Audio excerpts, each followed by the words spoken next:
নিবেন আসি দেখো কত বড় মাছ দেখা যেতে মনটা আছে গাইস। আজকে মাছ নিবে রাখছি, মনটা ভালো লাগে আছে। তো আসি দেখি, এই দেখো মাছের কোয়ালিটিটা দেখো, হাতত দিই।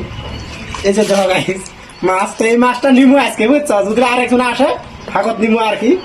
তো কথা হচ্ছে মাছ আর কি, এই দাদাটা আনে আর কি মাছ, মানে কোয়ালিটিটা ভালো আর কি, মানে বাজারের ভিতরে দাদা আর কি কোয়ালিটিটা ভালো আনে। দেখো মুখটা দেখাও, ও মুখটা দেখাও, ও দেখাও দেখাও। সরম পায় বুঝছো, ক্যামেরার সামনে আইতে সরম পায়, কি কম হয়েছে সাইডত গেছে বুঝছো।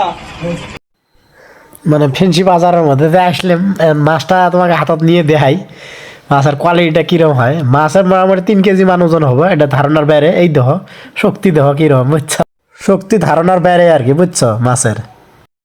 তো দাদা তোমার নামটা লক্ষ্য, নামটা কো, তোমার নামটা কো? আমার নাম ইজার আলী। যাক যাক মাছ লাগে তে আসিও, যোগাযোগ করিও, মাছ পাবে, বড় মাছ পাবে, সেই ভালো কোয়ালিটি আর কি বুঝছো। হ্যাঁ, মাছ একদম সস্তাতে পাবে, সস্তাতে পাবে, দাম কমাতে 300 টাকা কেজি নেবো আর কি। কেজি ওজনে। হ্যাঁ।